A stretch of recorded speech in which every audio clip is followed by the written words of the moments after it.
Aloha, scooter heads. In this episode, we're going to cover a few topics.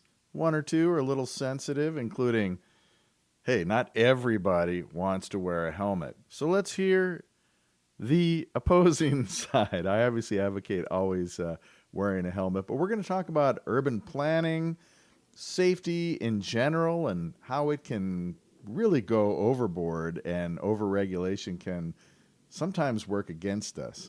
We're also going to talk about bike lanes for scooters, and we're going to be discussing this with a person who knows a little bit about urban planning. So let's take you back to January of 2022, the Consumer Electronic Show, CES, in Las Vegas, Nevada. There will be about 1 minute of subpar audio when I walk into the panel room, but it'll get better.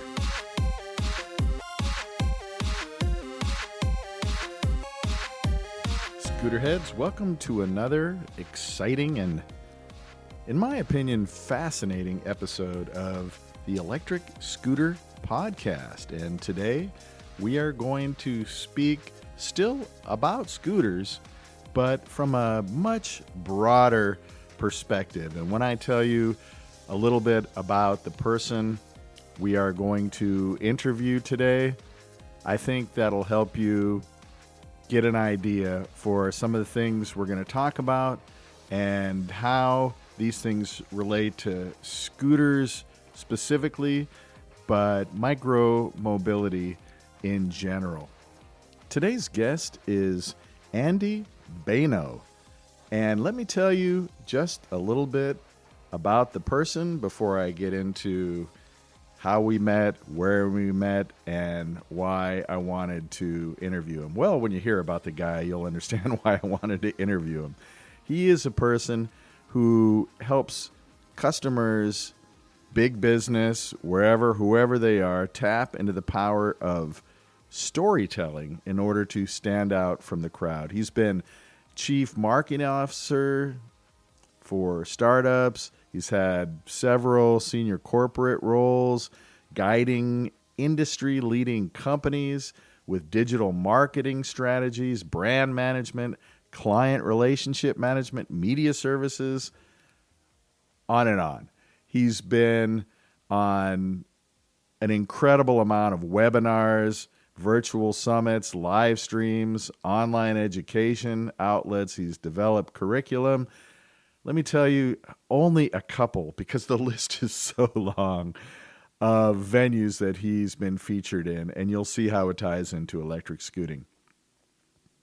In 2013, 14, and 15, he had award-winning short films in the New Urbanism Film Festival, award-winning podcast for the American Planning Association, Engineering News Record, Top 20 Under 40, that was 2015, Federal Transit Administration award-winning book, Transportation Today and Tomorrow exhibition at the University of Richmond, which is in Virginia, for those of you who are outside of America or don't know about American geography, Institute of Transportation Engineers Journal, American Planning Association, Sustainable Cities Collective, Urban Dispatch, Urban Daily, Black Urbanist, City Farmer, Outlaw Urbanist, Sidewalk Ballet, Mobility Lab, Smart Cities Dive, Bike Portland, that's in Oregon. There's another one in Maine, but I'm assuming he's talking about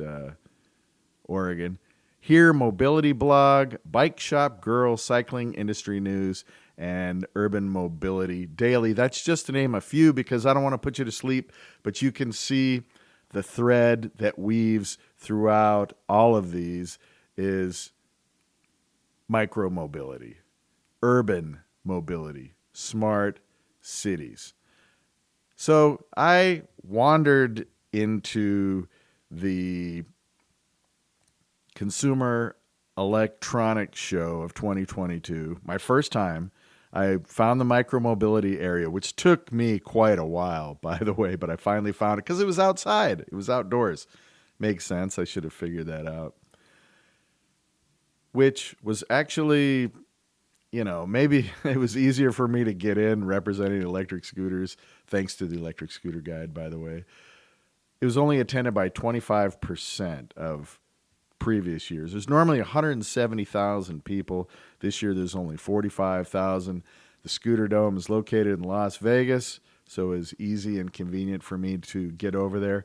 But I'll tell you this, it is a big deal. If you want to know what's going to happen in the future, what products are actually being built and kind of tested and marketed to see how people are going to respond, basically the cutting edge of consumer technology, then CES is the place to be. I got my fingers crossed that they're going to invite me next year. I have heard from reliable sources that once you're invited, that you're on their list and you'll continue to be invited back. There's strict rules as to who gets invited. You have to have some sort of connection to an electronics industry, and if it's media, you have to have a certain number of viewers, certain number of listeners, and on and on.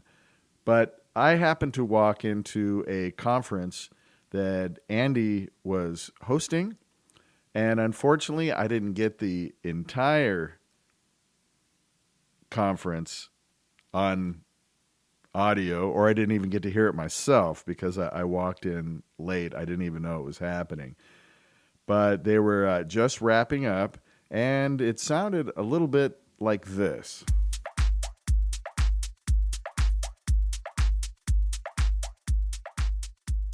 Going forward, what's the biggest safety requirement that cities are putting on people now that bicycling and scootering is becoming more mainstream? I think one of the things the cities are most concerned with is scooter clutter, is safety in parking and making sure that, again, there's not sidewalk clutter, there's parking verification, so that they can make sure you have the opportunity to ride the scooters, but aren't making it an imposition for the everyday citizen who maybe is not riding. So what we like to do is we're educating the riders and non-riders as well, and making sure that we have an opportunity to very quickly identify if there's a scooter that maybe has fallen over, or a scooter that's in a ramp, by requiring photo verification of where it's proper parking. Anybody else had anything to chime in? And it's hard to hear, but the next question from the audience for the panel was about parking. That would have been my answer too, parking. Yeah. And I think to go back to the integration and making the vehicles smarter, the technology is there today to do parking validation rather than just take a picture of it. The technology is on the devices. It can be retrofitted on existing devices as well as be embedded at the OEM level. So it's there, which is really exciting. And like you said, the future is now, and it's here. I'm sorry, one more thing. What makes a scooter program or a bike share program, I think, useful is that it's available. People don't want to walk 4 blocks. So solving the parking and the scooter issue makes cities more comfortable with it being kind of a hybrid system where, yes, you can park it on the right of way because we know it's going to be parked correctly. Previously, there wasn't really the technology to do that, but now that that's advanced, again, here at CES, it's all about technology. It gives the opportunity for there to be a good hybrid solution that solves all the problems.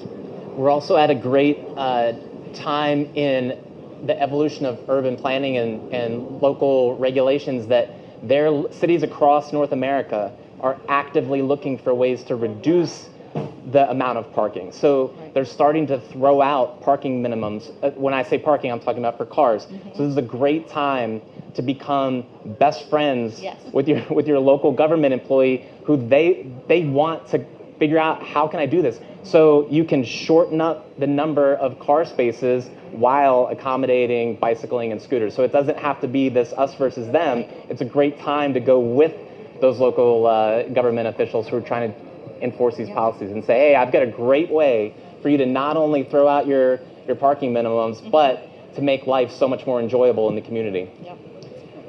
With that, parting thought. We've got time for a parting thought from each of you before we wrap this panel.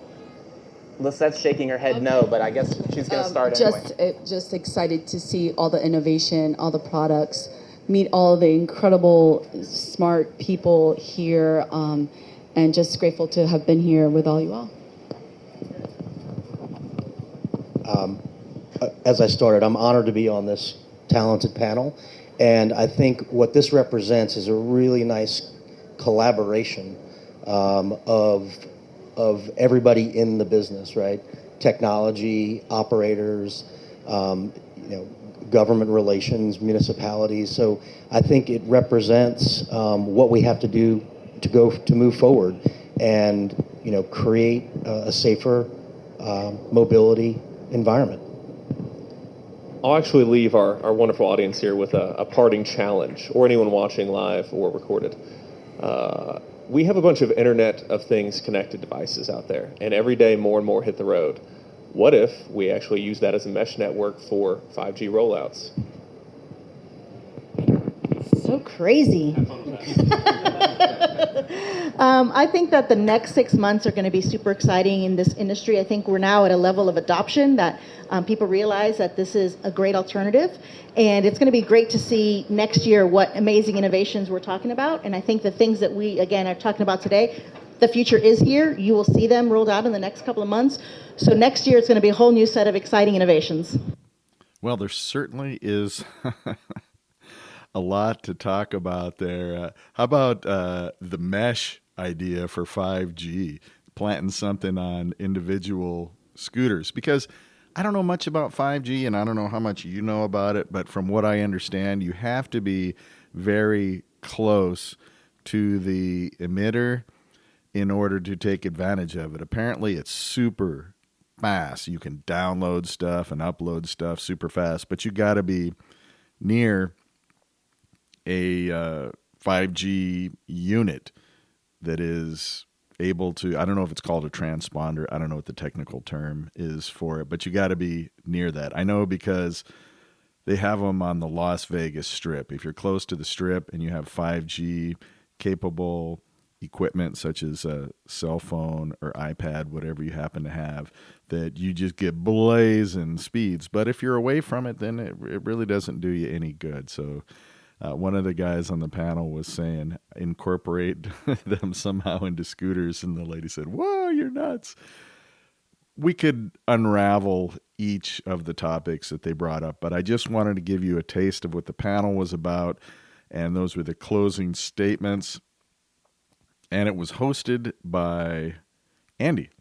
So now that you have an idea of who Andy is, what he's about, he covers a broad spectrum. I'll say that, but you can see by the list of things he's done and been involved in that it really is focused on, or at least pointing towards, micromobility in general, scooters, and urban planning. The Electric Scooter Podcast. It's happening now. God, you need sunscreen when you come to Vegas in the winter. Andy, do you mind holding this? Just go ahead and introduce yourself and tell us what you're doing here and where you're from and what you represent. If you got anything to sell it. Anything you want, a web page or anything too, go for it. I'm selling life, liberty, and the pursuit of happiness. I'm selling smiles and joyful life. I'm Andy Boenau. I started Speakeasy Media as a way to propagate my extreme bias for walkable, bikeable infrastructure. I have a over 20-year career in transportation planning and urban planning and that sort of thing. I want people, all people, to be able to choose to be able to walk or ride a bicycle as no big deal, just as a tool. It's great if people want to exercise on a bicycle. More power to them. But you get all sweaty. Exactly. I don't want to break a sweat. Right. I also don't want to have to put a foam hat on. I want my hair gel to do the job of protecting me, and I'm fine with that. I know I know more about traffic safety than the next guy, so I can hold my own there. These are the things that I want. So why am I here? I'm here as part of this e-mobility experience, this fantastic display. CES is 2 years ago, they were getting very much into electric mobility, realizing, there's more investment money pouring into this, we should pay attention. So I'm facilitating some of the panel discussions and some of the one-on-one talks like we're doing now. What else did you ask me that I'm evading? Could you mention where you just came from, who you were interviewing and what that was all about? Because I walked in at the tail end. Maybe that was the best part. I don't know. That was one of our sessions around electric bikes and electric scooters, but specifically the issue of safety. And the way I led off the panel was we talked a little bit about the difference between real and perceived safety. I'm going to start yelling as this airplane goes over. So, real versus perceived safety. So, just practical example of this.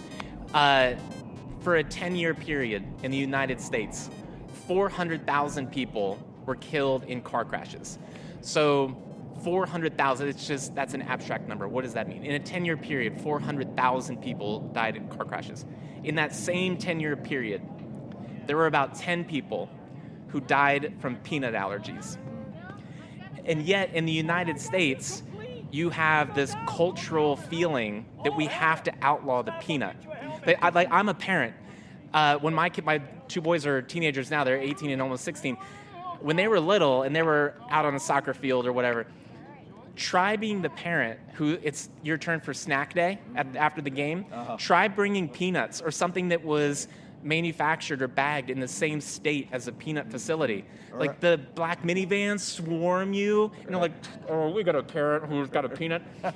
Not realizing the real danger is driving their kids to the soccer game or the basketball game or whatever. So that's real versus perceived safety. Perceived is the peanut is our mortal enemy. The real danger is sitting in traffic, driving in traffic, putting our kids in a car and driving somewhere. I'm worried that airplane above us, they're probably serving peanuts and we might be in the line of fire. So the panel, we were talking about safety issues, what their technology is trying to solve, how they see the future of, like, how they persuade city councils and chambers of commerce. Hey, this is a safe thing. Standing on a scooter and and riding a bit, sitting on a bicycle, pedaling to work. These are safe activities. And so it was a mixture of the technology. What is it that they're doing on the tech side to, for example, have sensors be aware of sidewalks or sensors be aware that you're parked in the correct place so that somebody doesn't trip over your scooter. And then the product's features like suspension. So a full-grown adult can ride this thing. It's not a toy. It's a tool for transportation. So one of my pet peeves, and you can use this, or maybe you've heard it, or maybe you advocate it as well, I don't know, is that the statistics, I look at scooters, but they lump, scooters and e-bikes all together. But for electric scooters, the statistics that they gather are from Lime and Bird and Voy, these large companies that people who have no experience with scooters, they're on vacation, they could be in Ireland, they could be in Boston, and they say, hey, I can get down the street if I just put my credit card in here, and yeah, we're out hitting a couple nightclubs or whatever, and this is my 50-year-old wife, this is my 12-year-old son, whoever, and they just jump on a scooter. And unfortunately, they are the companies that have the statistics of who went into emergency rooms and how many people were hurt and how many scooters, what is the life of a scooter. It's all completely biased, because if you were to look at owners of scooters, it's nothing like that. And I read the U.S. government report on scooter injuries in the United States, and at the very, very bottom, if you read the fine print, it said 80% of people injured on scooters that were admitted to an emergency room, fully 80% had these two circumstances. One, no helmet. Maybe they had extra hair gel, I don't know. no helmet and over the legal limit for driving with alcohol. So if you subtract alcohol and you subtract not wearing a helmet, you have really, the numbers are actually very small, but those are the only reliable statistics we have. If I fall and break my arm, which I did, that didn't get entered in any kind of scooter database anywhere. So on the helmet side, I'll use this as a slight deflection because this could take us into hours-long discussion. Yeah, there's a whole biker. So I will point anyone towards a TED Talk or a TEDx talk by Copenhagenize. That's the easiest way to in audio to go search for it. Copenhagenize bicycle helmets. And Michael Colville-Anderson gives some great background on whether or not you're truly safer with a helmet. But you're right, and you highlight a couple of important issues around safety and the different types of behaviors on a bike or on a scooter. And also, even more than the alcohol issue, is shared versus owned. So one of my biases is wanting people to be able to have, or wherever you live, if things are clustered close together, then a bike share network or a scooter share network makes a lot of sense. I want somebody to be able to just check one out and use it for a little bit, a few miles, whatever. The behavior is also very different than if you own the thing. Yeah. But another just bigger picture, that I mentioned earlier about safety, the peanuts and traffic crashes, they're in different universes. The safety riding a bicycle or a scooter versus the safety of being in a car. They're just, it's miles apart. The one thing that I like to share with people is based on the CDC's data, it's more dangerous for you to be in the bathtub than on a bicycle. Oh. So this is one, circling back to the helmet issue. I like to. Thanks a lot. Now I want a wheeled bathtub. I like to share a meme with somebody reclined in the tub wearing a bike helmet. Because if you're going to wear a helmet, wear it in the bathtub. You're way more likely to get injured there than you are on a bicycle. I love that. That's excellent. It's a fetish. There's probably a fetish. That's the word. Thank you. Yeah. There's probably a web page for bicycle helmets and bathtubs. I'm searching right now. So let's start off with the most important thing. This is the brakes, right? Yeah. They are hydraulic brakes, so if you probably want to start off in this area that we have designated, just get acquainted with how the brakes feel, how they bite, and just how powerful they are. That was the voice of Greg Benning, Chief Technical Officer for Fluid Freeride. Just to give you a taste of what you're hearing in the background, as Andy and I are talking, conducting our interview, airplanes are flying over, people are whizzing by on scooters, technical experts such as Greg Benning are giving advice to people riding scooters for the first time or hopping on scooters that they're not familiar with.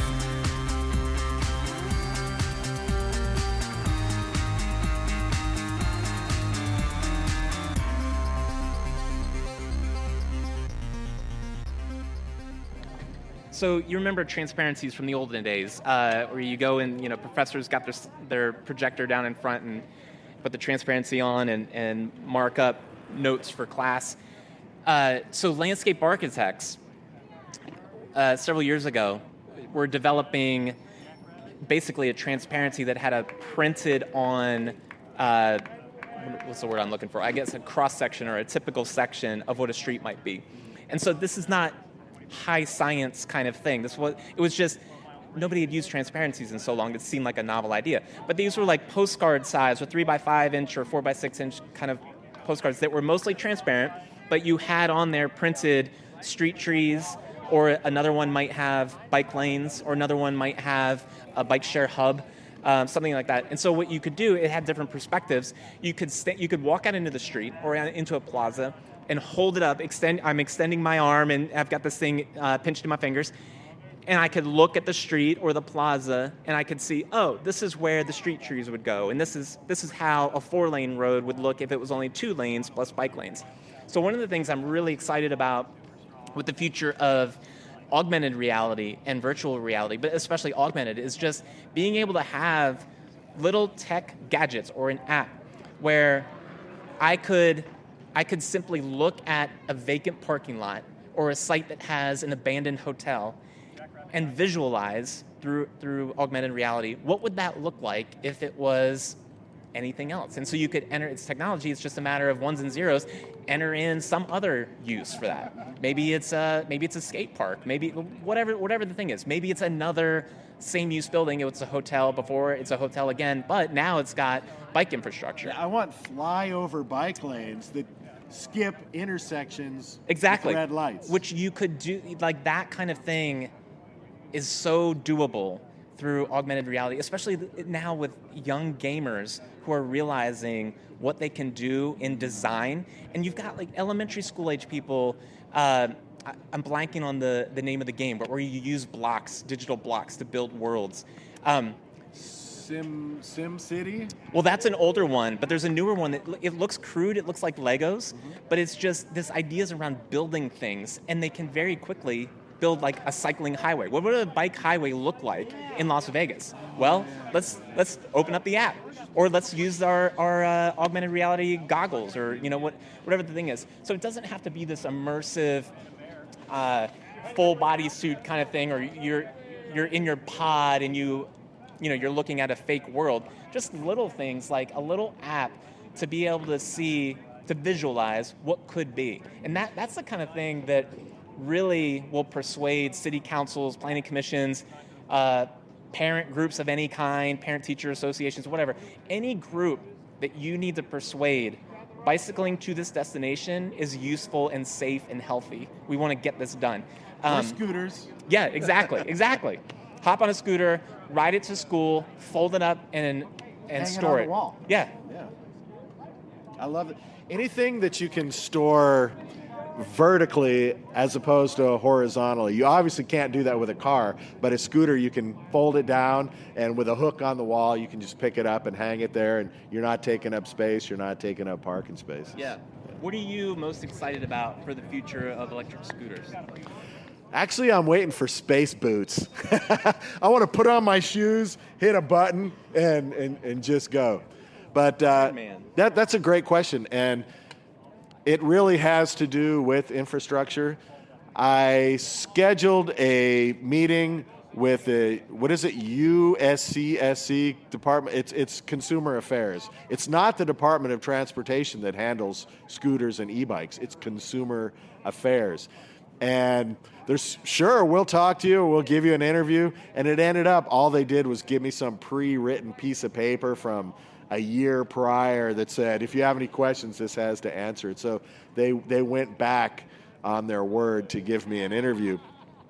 But most of the questions that I had, and I partnered with the Electric Scooter Guide and a couple other different organizations, had to do with infrastructure and President Biden, where the money is going and what percentage is going to bike lanes. I'd rather call them micro-mobility lanes or something like that because of what's happening in Australia and England.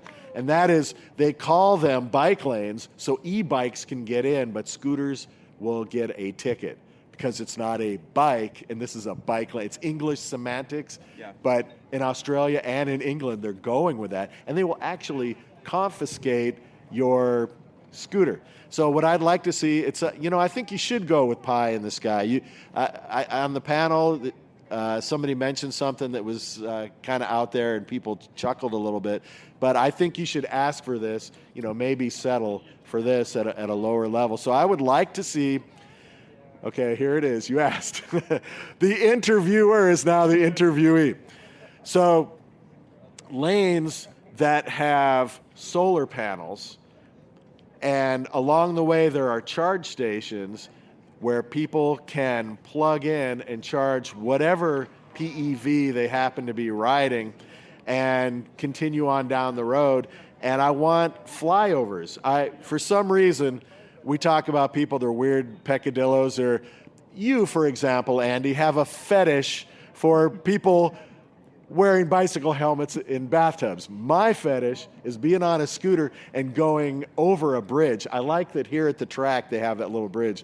For some reason, different countries I've been to, I look for bridges and I like flying over. So what I'd like to see is solar-powered stations along paths along major highways and then flyovers so people on PEVs can just cruise through red lights. They don't even have to worry. They can get to city centers.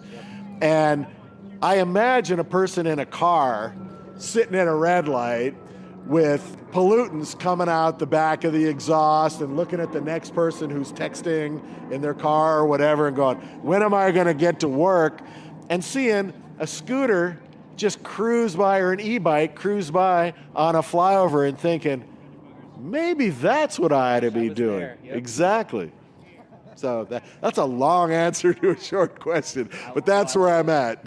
I like it. Make it as transportation. I think that's the key, is getting people to think about riding a scooter as transportation, not just, it's not just a toy.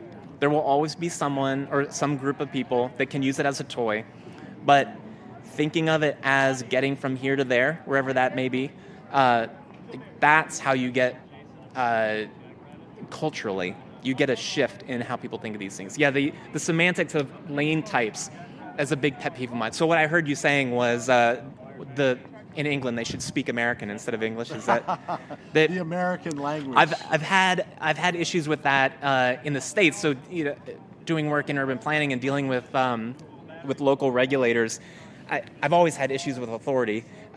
So when it comes to regulating skateboards out of a bike lane, for example, I take issue, especially as a Gen Xer who grew up in with that kind of lifestyle where that's the norm. Anything we can do to encourage those lower speed vehicles, we'll call them, whatever it is, a skateboard, a longboard, wherever you are in the world and what term you have for it, scooter, moped, there are a lot of things that go at similar speeds. Group those things together. It's safer for everyone.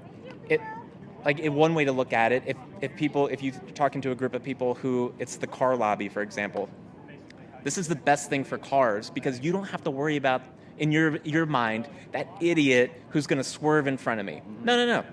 They're over there. They're enjoying life. Let them keep their smiling faces on their bikes and scooters over in that slower lane area, and you can be stuck in traffic in the car lanes. Separating those out by the kind of orders of magnitude speed is way better. You're not going to have dents and scratches in your car from hitting bicycles and scooters. So it's best for everyone. That's an interesting perspective that I haven't thought of, but I do like that. So you will hear that again on the podcast. I latch on to certain things people say, and you'll hear it recurring in podcasts. Okay, well, thanks for talking with us. And I will send you my information for the Electric Scooter podcast. Sometimes I say Electric Pooter Scottcast. And do you know what Electric Pooter is? Tell me. A pooter is something that artificially generates fart noises. Yes. So the Electric Pooter Scottcast. But thanks a lot, Andy. Nice meeting you. Nice talking to you. Good to meet you too. Feel free to harass me on Twitter. I will. Oh, I'm sorry. One more thing. Do you want to mention your webpage or anything you're selling or promoting or anything? Sure. Easiest way to get a hold of me and to see my extreme biases towards making this world a joyful place with people on bicycles is andyboenau.com, and that's ANDYBOENAU.com. All right. Aloha, bro. Thank you. Andy Boenau. How about that guy, huh? That's a man with charisma, personality, and storytelling ability. I watched the panel, and nothing bad to say about the other people on the panel, but he was a standout. Of all the people that were on that stage, when they finished, I gravitated directly towards Andy and said, I gotta interview you. And you can tell by his personality, he doesn't shy away from interviews. And that's a good thing. I hung on every word, and one thing that I really take away is his idea to group all micromobility, PEV, into one category when you are designing the infrastructure of a city. And let's not call them bike lanes. Well, the bike lane part was kind of mine. Call them PEV lanes, micromobility lanes, low-speed lanes, whatever you want. So until next time, keep the shiny side up and the dirty side down.